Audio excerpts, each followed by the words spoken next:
Maaaring simple lang ang hitsura ng spinach, pero para sa mga seniors, isa ito sa pinakamakapangyarihang gulay para pababain ang pamamaga, lalo na sa gabi. Maraming doktor at eksperto sa nutrisyon ang itinuturing ang spinach bilang pangunahing pagkain para sa mga tumatandang katawan dahil sa lalim ng epekto nito sa mga kalamnan, kasukasuan, at nervous system. Isa sa mga pangunahing dahilan kung bakit epektibo ang spinach ay ang magnesyo. Habang tayo ay tumatanda, natural na bumababa ang antas ng magnesyo sa katawan, at ang mababang magnesyo ay malakas na konektado sa paninigas ng kalamnan, stiffness ng kasukasuan, hindi magandang tulog, at cramps sa gabi. Ang spinach ay isa sa pinakamahusay na natural na pinagkukunan ng mineral na ito. Kapag kinain sa hapunan, nakakatulong itong mag-relax ang mga kalamnan at pinapayagan ang katawan na pumasok sa mas malalim at mas nakapagpapagaling na estado ng tulog. Ang spinach ay mayaman din sa mga compounds tulad ng lutein at vitamin E, ayon kay Michael Greger, isang nutrition researcher. Ang mga nutrients na ito ay tumutulong pababain ang inflammatory markers sa dugo at pinoprotektahan ang parehong kasukasuan at blood vessels. Ibig sabihin nito, mas kaunting pamamaga sa gabi at mas kaunting stiffness sa umaga. Para sa mga seniors na nagigising na parang tikalawang ang kanilang mga kasukasuan, makikita ang malinaw na pagbabago sa paglipas ng panahon kapag regular na nakakain ng spinach. Pero mahalaga kung paano ito kinakain. Maraming tao ang nagkakamali sa pagkain ng hilaw na spinach sa gabi bilang salad. Ang hilaw na spinach ay maaaring mahirap tunawin para sa mas matatandang tiyan at maaaring magdulot ng bloating o discomfort na nakakaapekto sa tulog. Ang bahagyang pagluluto ng spinach ang nagbabago ng lahat. Isang mahinahong salt, steaming, o pagdagdag sa sopas ay ginagawa ang nutrients na mas madaling maabsorb at mas magaan sa sistema ng pagtunaw. Pinakabisa ang spinach kapag naging bahagi ito ng regular na routine, hindi isang beses na solusyon lang. Ang pagkain nito ilang beses sa isang linggo, lalo na sa hapunan, ay nagpapadala ng tuloy-tuloy na signal sa katawan na ligtas itong mag-relax, magpagaling, at pababain ang pamamaga habang natutulog. Gusto kong itanong ito. Naniniwala ka ba na dapat ang pagkain ay tumutulong sa katawan na magpagaling sa halip na makasama dito? Kung sang-ayon ka, ay type ang maya sa comments ngayon. At kung ang spinach ay bahagi na ng iyong mga pagkain, kahit paminsan-minsan lang, ipaalam sa amin sa comments. Manatili sa akin, dahil ang susunod na gulay ay mas lalalim pa ang pagtulong sa pagbabawas ng pamamaga. Ang broccoli ay isa sa pinaka-research na gulay pagdating sa pamamaga at pagtanda, at may dahilan kung bakit. Sa loob ng broccoli ay may makapangyarihang compound na tinatawag na sulforaphane, at maraming medical experts ang itinuturing ito bilang natural na switch na tumutulong patayin ang pamamaga sa pinagmulan nito. Para sa mga seniors, mahalaga ito dahil ang pamamaga ay hindi lang nagdudulot ng sakit, pinapabilis nito ang pagtanda mula sa loob. Ayon sa mga researchers na konektado sa Harvard Medical School, tumutulong ang sulforaphane na hadlangan ang mga inflammatory pathways na sumisira sa mga kasukasuan at tissue sa paglipas ng panahon. Ibig sabihin, ang broccoli ay hindi lang tungkol sa pag-alis ng panandaliang stiffness, kundi pati na rin sa pagpapanatili ng iyong mobility sa mga darating na taon. Para sa mga taong lampas 60, napakahalaga ng proteksyon na ito. Sinusuportahan din ng broccoli ang natural detox process ng katawan na mas aktibo sa gabi. Habang natutulog ka, nililinis ng katawan ang mga dumi, nire-repair ang mga cells, at pinapatahimik ang mga iritadong tissue. Tinutulungan ng broccoli ang nighttime cleanup na ito sa pamamagitan ng pagtulong sa atay at cells na alisin ang mga inflammatory byproducts na naiipon sa araw. Kapag maayos ang prosesong ito, gumigising ka na mas magaan kaysa sa paminsang pamamaga. Ngunit may pagkakamaling ginagawa ang maraming seniors na hindi nila alam. Ang labis na pagluluto ng broccoli ay sumisira sa karamihan ng sulforaphane nito. Kapag pinakulo ang malambot at mushy ang broccoli, nawawala ang karamihan sa anti-inflammatory power nito. Kaya may ilang nagsasabi, kumakain ako ng broccoli, pero wala akong nararamdaman na pagbabago. Ang pinakamahusay na paraan para ihanda ang broccoli ay mahinahong steaming ng ilang minuto lang hanggang sa maging matingkad na berde at bahagyang firm pa rin. Ang maayos na pagnguya nito ay nakakatulong ding ma-release ang protective compounds. Ang pagkain ng broccoli sa hapunan ay nagpapahintulot dito na gumana sa gabi, kung kailan pinakamalakas ang pangangailangan ng katawan. Kung ang pananakit ng kasukasuan, paninigas ng tuhod, o pamamaga ay nagpapabagal sa iyo, nararapat na may lugar ang broccoli sa iyong plato. Kung naniniwala ka na ang pagkain ay maaaring pabagalin ang pagtanda sa halip na pabilisin ito, ay type ang via sa comments. At manatili sa akin, dahil ang susunod na gulay ay tumutulong pababain ang pamamaga habang sinusuportahan ang mas matatag na enerhiya at mas magandang tulog. Ang kamote ay isa sa pinaka-underrated na gulay para sa mga seniors, lalo na pagdating sa pamamaga at tulog. Maraming tao ang iniisip ito bilang simpleng pinagkukunan ng carbohydrates, pero sa totoo lang, ang kamote ay isang makapangyarihang anti-inflammatory food na gumagana ng malalim sa katawan habang natutulog ka sa gabi. Ayon kay Mark Heman, isang eksperto sa functional medicine, tumutulong ang kamot na pababain ang mga inflammatory chemicals sa katawan habang pinapanatili ang stable na blood sugar. Napakahalaga nito para sa mga seniors dahil ang hindi stable na blood sugar sa gabi ay isa sa mga nakatagong dahilan ng hindi magandang tulog, paggising sa gitna ng gabi, at pakiramdam ng pagod sa umaga. Kapag masyadong bumababa o tumataas ng sobra ang blood sugar habang natutulog, naglalabas ang katawan ng stress hormones.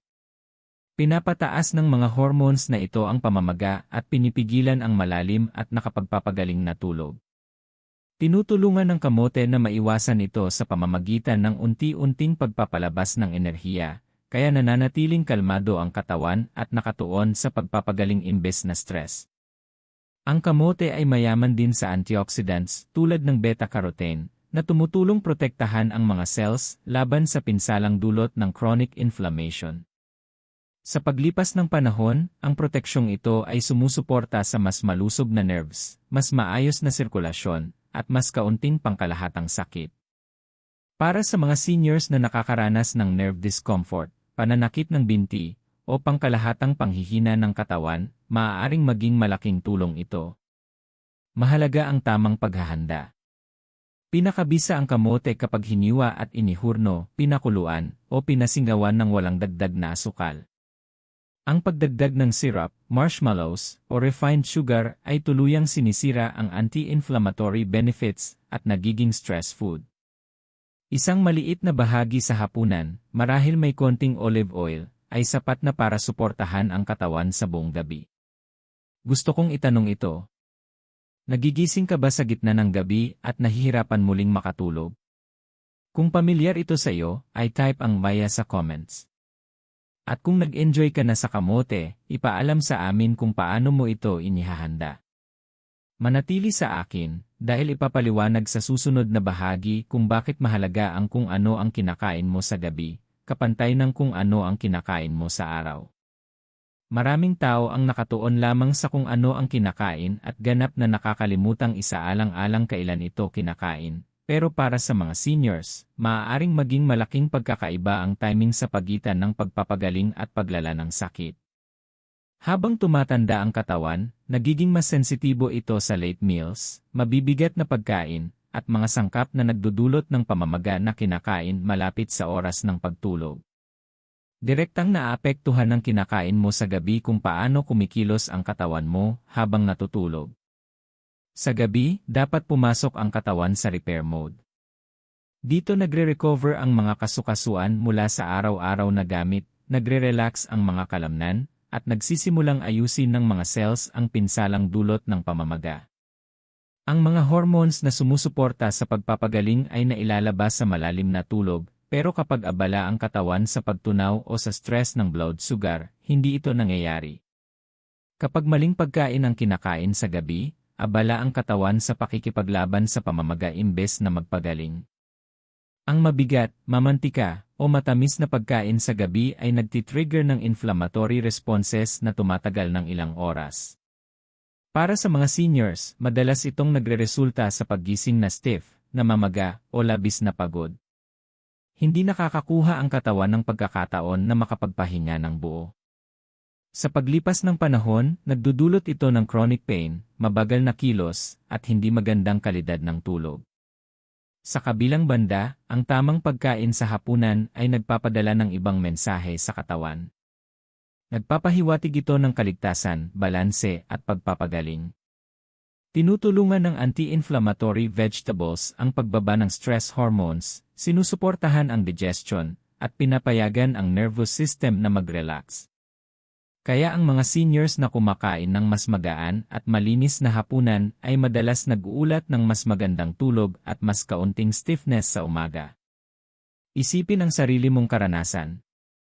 Nakatikim ka na ba ng mabigat o matamis na hapunan at napansin na mas hindi maganda ang tulog o mas masakit sa susunod na umaga? Kung nangyari ito sa iyo, ay type ang maya sa comments. Hindi ito coincidence, ito ang katawan mo na tumutugon sa timing. Ang pag-unawa sa nighttime nutrition ay nagbibigay ng kontrol sa iyo. Hindi ka na naghuhula-hula. Nakikipagtulungan ka na sa katawan mo imbes na laban dito.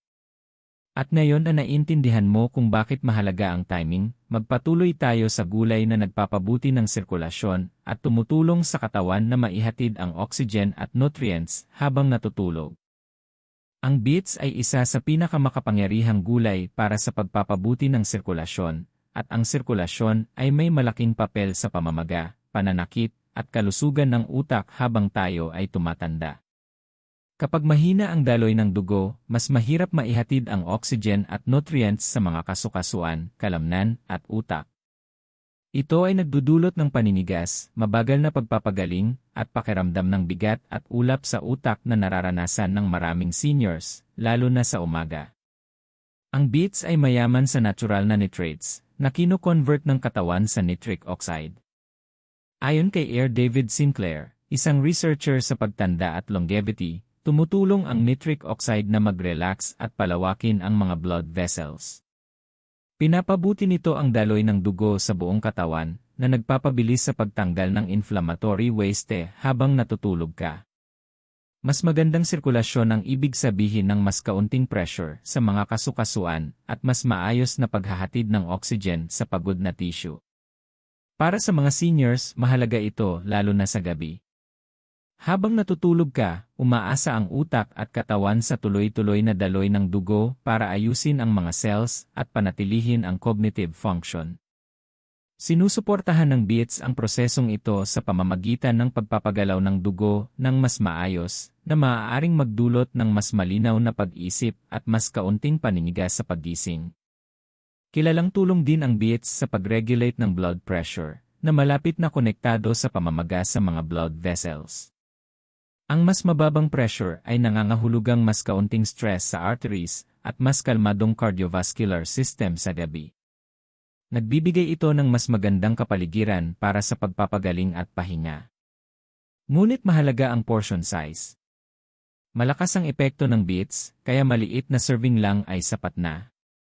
Ang sobra ay maaaring magdulot ng discomfort sa pagtunaw para sa ilang seniors.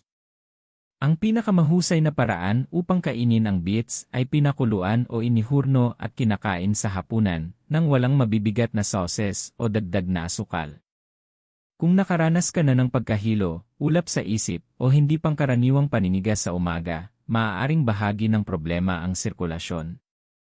Kung may katuturan ito sa iyo, ay type ang via sa comments. Manatili sa akin, dahil ang susunod na gulay ay madalas nakakaligtaan, ngunit may mahalagang papel sa pagpapababa ng pamamaga sa pamamagitan ng gut habang natutulog ka. Ang repolyo, cabbage, ay isa sa mga pinakanakakaligtaang gulay pagdating sa pamamaga, ngunit ginagamit ito sa pagpapagaling bago pa man umiral ang modernong medisina.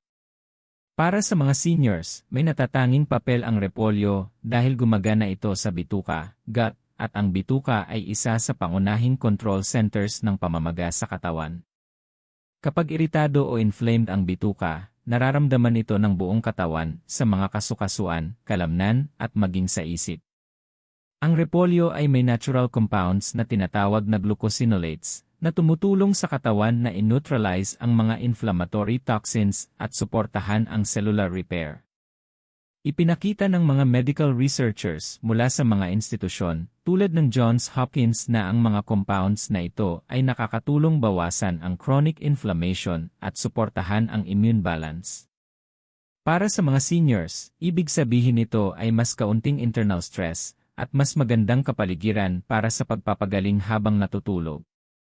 Isa pang makapangyarihang benepisyo ng repolyo ay ang epekto nito sa digestive lining. Habang tumatanda tayo, nagiging mas sensitibo ang bituka at mas madaling mairita. Ang iritasyon na ito ay tahimik na nagpapasimula ng pamamaga sa buong katawan. Ang bahagyang nilutong repolyo ay nakakatulong pakalmahin at suportahan ang bituka, na nagpapahintulot sa katawan na mas mahusay na maabsorb ang nutrients at pababain ang inflammatory signals sa gabi. Maraming seniors ang iniiwasan ang repolyo dahil iniisip nilang nagdudulot ito ng gas o discomfort. Ang katotohanan, ang hilaw na repolyo ay mahirap tunawin lalo na sa gabi. Ngunit kapag bahagyang niluto, tulad ng sa sopas o light stir-fries, nagiging mas magaan ito sa tiyan at mas kapaki-pakinabang. Ang pagkain ng repolyo sa hapunan ay tumutulong sa katawan na mag-focus sa pagpapagaling imbes na iritasyon habang natutulog. Sa paglipas ng panahon, maaaring magdulot ito ng mas kaunting pananakit ng kasukasuan, mas maayos na pagtunaw, at mas malakas na immune response. Kung nakaranas ka na ng bloating, indigestion, o hindi maipaliwanag na pamamaga, maaaring bahagi ng problema ang gut. Kung kumakain ka ng repolyo kahit paminsan-minsan, ay type ang via sa comments. At kung iniiwasan mo ito dahil sa digestive issues, ipaalam rin sa amin. Ang pag-unawa sa tamang paghahanda ng pagkain ay maaaring ganap na baguhin kung paano tumutugon ang iyong katawan. Kahit gaano pa kalusog ang mga gulay, hindi nila magagawa ang trabaho nila kung nakikipaglaban sila sa maling pagkain. Ito ay isang bagay na madalas hindi nasasabi sa maraming seniors. Maaari kang kumain ng anti-inflammatory foods sa araw, pero kung puno ng inflammatory triggers ang iyong hapunan, nagpapatuloy ang pinsala sa buong gabi. Isa sa pinakamalaking sanhi nito ay asukal, lalo na sa gabi. Ang asukal ay nagdudulot ng mabilis na spike sa blood glucose, na sinusundan ng crash na nagpipilit sa katawan na maglabas ng stress hormones. Pinapataas ng mga hormones na ito ang pamamaga at nakakaistorbo sa tulog. Para sa mga seniors, madalas itong nagpapakita bilang paggising sa gitna ng gabi, stiffness sa umaga, o pananakit ng kasukasuan na parang bigla ang dumating. Ang fried foods ay isa pang malaking problema. Mayroon itong mga damaged fats na nagtitrigger ng inflammatory responses sa katawan. Kapag kinakain sa gabi, nananatili ang fats sa digestive system ng ilang oras, pinananatiling stressed ang katawan sa halip na magpagaling. Sa halip na gumaling, abala ang katawan sa pakikipaglaban sa iritasyon. Ang processed meats at mga heavily packaged foods ay delikado rin sa gabi. Kadalasan may preservatives at additives ito na nagpapataas ng pamamaga at water retention. Maaari itong magdulot ng pamamaga, mataas na blood pressure, at pakiramdam ng bigat sa umaga. Para sa tumatandang katawan, dagdag na pasanin ang mga pagkain na ito. Ang matamis na inumin at soda ay lalo nang nakakasama bago matulog. Pinagsasama nito ang asukal, chemicals, at acidity na nagiging perfect storm para sa nighttime inflammation. Kahit diet versions nito ay maaaring makasagabal sa tulog at kalusugan ng bituka. Kung nakaranas ka ng kumain ng sweets o fried food sa gabi at mas masama ang pakiramdam mo kinabukasan, ay type ang via sa comments. Ang awareness ang unang hakbang para magbago. Hindi mo kailangan ang pagiging perpekto, kailangan mo ang consistency. Sa susunod na bahagi, pag-uusapan natin ang simpleng nighttime routine na tumutulong sa katawan na pababain ang pamamaga at mas epektibong magpagaling habang natutulog ka. Ang pagpapababa ng pamamaga ay hindi nangangailangan ng komplikadong plano o mahal na supplements. Ang pinakamahalaga ay consistency at simplicity, lalo na sa gabi. Ang simpleng nighttime routine ay makakalikha ng tamang kapaligiran para sa katawan na mag-relax, magpagaling, at gumising na mas magaan kaysa sa nakaraang araw. Unang hakbang, panatilihing magaan at intentional ang hapunan. Hindi ito nangangahulugang kakain ka ng mas kaunting nutrisyon, kundi kakain ng pagkain na mas madaling tunawin at mas mababa sa inflammatory potential. Ang pagsasama ng gulay tulad ng spinach, broccoli, sweet potato, beets, o cabbage sa hapunan ay nagpapadala ng signal sa katawan na ligtas na mag-relax. Ang mabibigat na pagkain sa huli ng gabi ay pinipilit ang katawan na magtrabaho sa halip na magpahinga. Ikalawang hakbang, timing.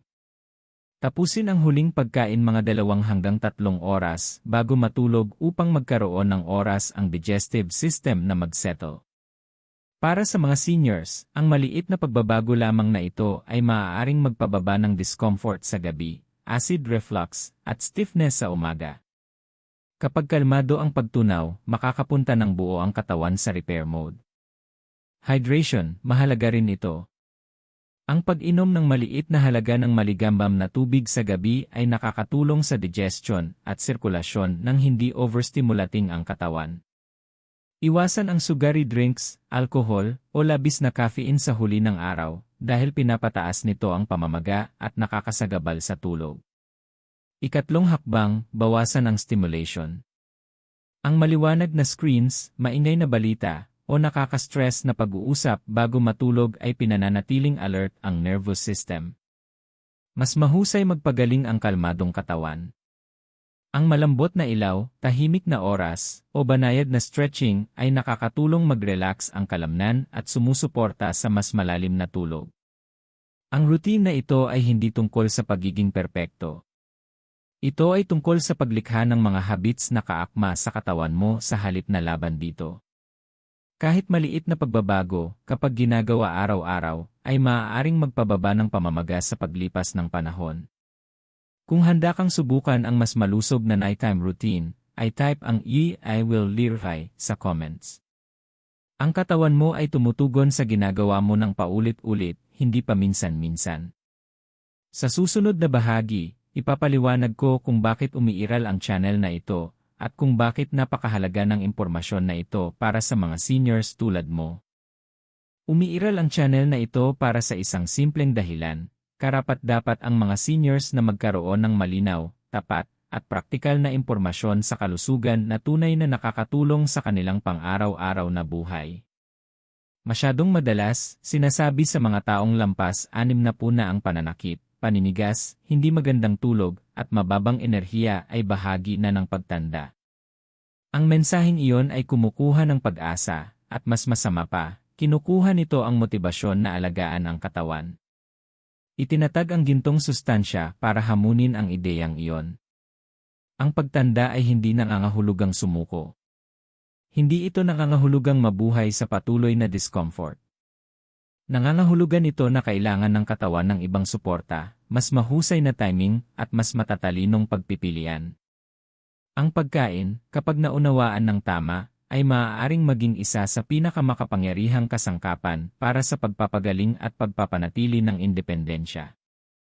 Lahat ng ibinabahagi sa channel na ito ay idinisenyo upang maging simple, realistic, at may respeto sa kung nasaan ka sa buhay. Walang extreme diets. Walang komplikadong routines. Kaalaman lang na magagamit mo talaga. Ang layunin ay hindi perpekto, kundi progress, pakiramdam ng bahagyang ginhawa, mas madaling paggalaw, mas malalim na tulog.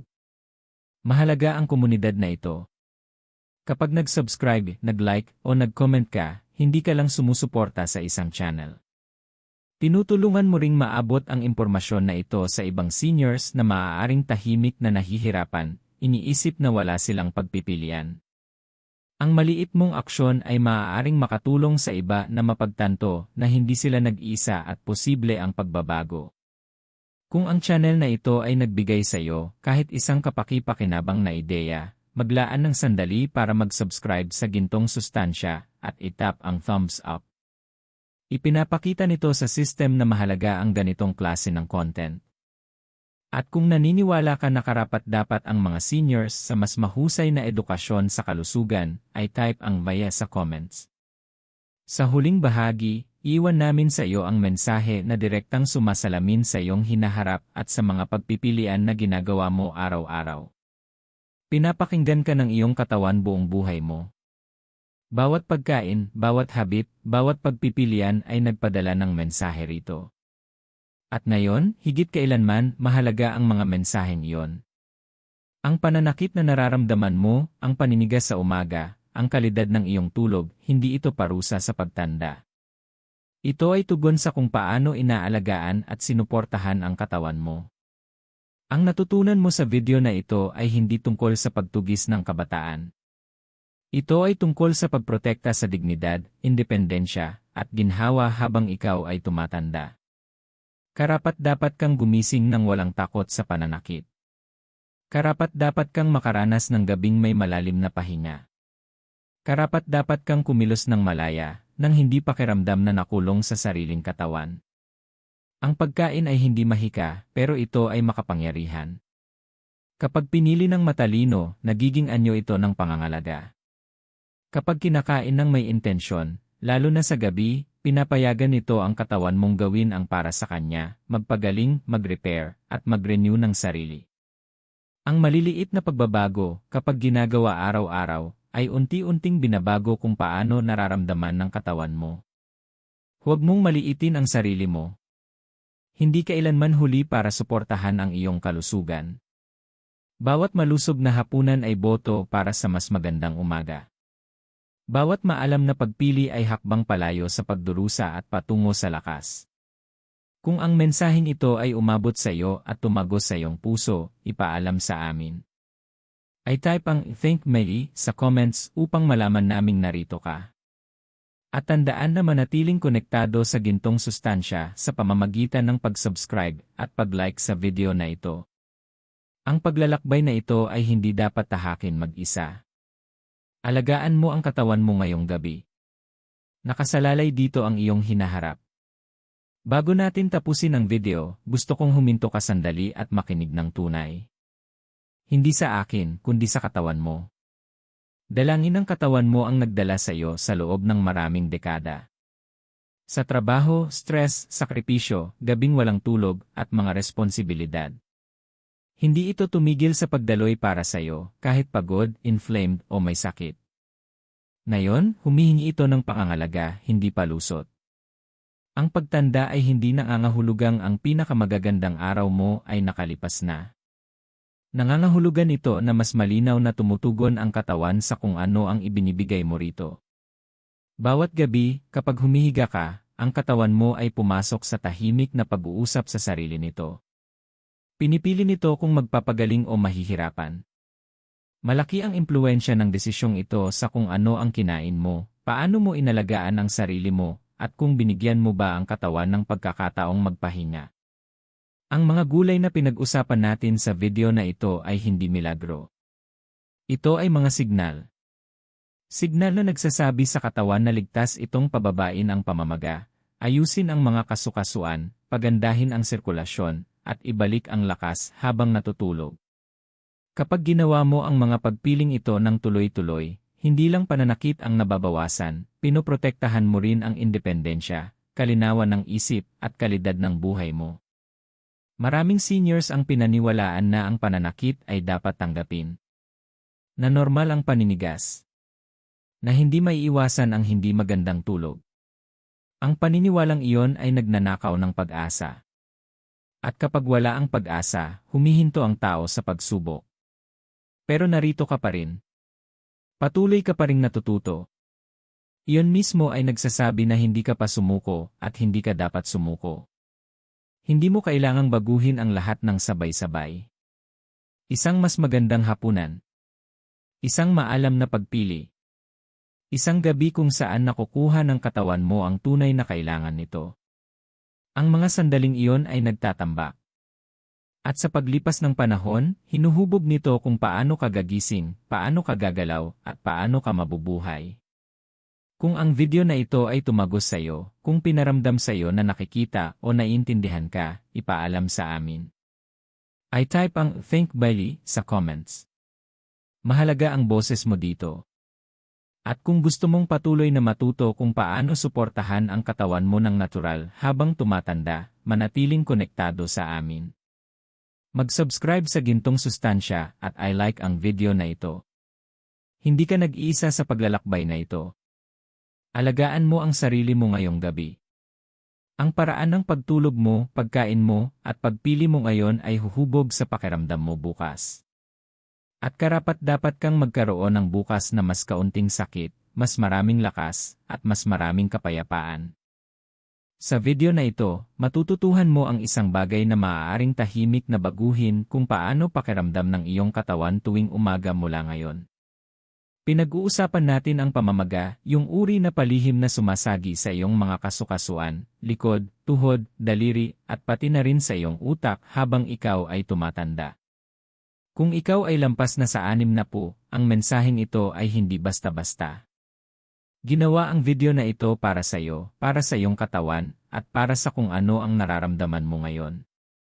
Sa pagtatapos ng video na ito, malalaman mo ang 5 gulay na gumagana habang ikaw ay natutulog upang maibsan ang pamamaga, pag-stiff ng kasukasuan, suportahan ang mas malalim na tulog, at tulungan kang gumising na mas magaan sa halip na mabigat at masakit. Hindi ito uso sa internet o milagrosong claim. Ito ay mga gulay na suportado ng mga kilalang doktor, nutrition scientists, at longevity experts na pinag-aralan ang pagtanda, sakit, at pamamaga sa totoong buhay. Narito kung bakit kailangan mong panoorin ang video na ito hanggang sa dulo. Ang huling gulay na ibabahagi namin ay isa na halos lahat ng seniors ay nakakakain na, pero halos lahat ay maling paraan ang paghahanda. Kapag hindi tama ang paghahanda, halos wala itong epekto. Kapag tama ang paghahanda, nakakatulong itong patayin ang mga senyales ng pamamaga sa iyong katawan habang natutulog. Kapag na-miss mo ito, na-miss mo rin ang pinakamalaking benepisyo. Gusto kong itanong ng tapat. Ilang beses ka nang natulog ng maayos lang, pero nagising na stiff, pagod, o masakit? Ilang umaga ang nagsisimula sa mabagal na kilos, masakit na tuhod, o mga daliri na ayaw bumuklat? Kung pamilyar ito sa iyo, hindi ka nag-iisa at mas mahalaga, hindi ito natural na pagtanda. Kung sang-ayon ka sa pahayag na ito, ay type ang via sa comments ngayon. Bago tayo magpatuloy, ipaalam sa amin kung saan ka nanonood. Bansa, lungsod, o probinsya ay type sa comments. Gusto naming malaman kung sino ang naaabot ng mensaheng ito ngayon. At kung mahalaga sa iyo ang iyong kalusugan, ang iyong independensya, at kalidad ng buhay habang tumatanda, siguraduhing mag-subscribe sa channel na ito, Gintong Sustansya. Ang channel na ito ay ginawa upang bigyan ang mga seniors ng malinaw, tapat, at praktikal na kaalaman sa nutrisyon na talagang gumagana. Itap din ang thumbs up, nakakatulong ito upang maabot ang video na ito sa iba pang tao na kasing labis ng pangangailangan nito. Manatili sa akin, dahil ang malalaman mo ay hindi tungkol sa pagkain ng mas marami, paggastos ng higit, o pag-inom ng mas maraming gamot. Tungkol ito sa mas matalinong pagpili ng mga pagkain kilala mo na, upang ang iyong katawan ay makapagpagaling habang natutulog. Huwag laktawan ang video na ito. Ang mga susunod mong umaga ay nakasalalay sa mga susunod na bahagi. Ang pamamaga ay isa sa pinakamalaking dahilan kung bakit ang katawan ay pakiramdam mas matanda kaysa sa nararapat. Hindi lang ito tungkol sa sakit na nararamdaman mo. Tungkol ito sa kung ano ang tahimik na nangyayari sa loob ng iyong katawan araw-araw. Tinatawag ito ng mga doktor na chronic inflammation, at ayon sa maraming eksperto sa medisina, ito ang ugat ng karamihan sa mga problemang dulot ng pagtanda, mula sa pananakit at stiffness ng kasukasuan hanggang sa sakit sa puso, diabetes, pagkawala ng memorya at patuloy na pagod. Habang tayo ay tumatanda, ang katawan ay nagiging mas mabagal sa pagpapatigil ng pamamaga. Ang immune system ay nananatiling bahagyang on buong oras, parang apoy na hindi tuluyang namamatay. Ito ang dahilan kung bakit maraming seniors ang pakiramdam na mamaga, mabigat, o stiff kahit walang injury. Ito rin ang dahilan kung bakit tila mas matagal tumagal ang sakit kaysa dati. Narito ang hindi alam ng karamihan. Ang pamamaga ay madalas lumalala sa gabi. Kapag humiga ka upang matulog, ang katawan mo ay dapat pumasok sa repair mode. Ito ang oras kung kailan nagpapagaling ang mga tissue, nagre-relax ang mga kalamnan, at nililinis ng mga cells ang pinsala. Pero kapag mataas ang pamamaga, napuputol ang proseso ng pagpapagaling. Sa halip na gumaling, nananatiling iritado ang katawan, at nagigising ka ng mas masama kaysa noong natulog ka. Mag-isip ng tapat. Nagigising ka ba na may stiff na tuhod, masikip na balikat, o mga daliri na matagal bago bumuklat? Ang umaga ba ay mas mabagal kaysa sa dapat? Kung pamilyar ito sa iyo, ay type ang "Miriu" sa comments. Hindi ito kahinaan at hindi ito ikinahihiya. Impormasyon ito at nagbibigay kapangyarihan ang impormasyon. Sinasabi ng mga eksperto tulad ni A. Andrew Weil na ang chronic inflammation ay parang tahimik na kalawang sa loob ng katawan. Maaaring hindi mo ito nakikita, pero unti-unti nitong sinisira ang mga kasukasuan, blood vessels, at kahit ang mga brain cells sa paglipas ng panahon. Nakakatakot dahil maraming seniors ang iniisip na normal lang ang pagtanda, kaya tumitigil sila sa paghahanap ng solusyon. Ngunit narito ang katotohanan. Ang pamamaga ay hindi sentensya sa buhay. Ito ay signal. At isa sa pinakamabisang paraan upang mapatahimik ang signal na iyon ay sa pamamagitan ng pagkain, lalo na sa mga oras bago matulog. Ang ilang pagkain ay nagsasabi sa katawan na mag-relax, magpagaling, at pababain ang pamamaga. Ang ibang pagkain ay eksaktong kabaligtaran. Kung sang-ayon ka na hindi dapat ituring na normal ang paggising na may sakit, ay type ang "Maya" sa comments. At manatili sa video, dahil sa susunod na bahagi, sisimulan nating talakayin ang eksaktong mga gulay na natural na tumutulong sa katawan laban sa pamamaga habang natutulog.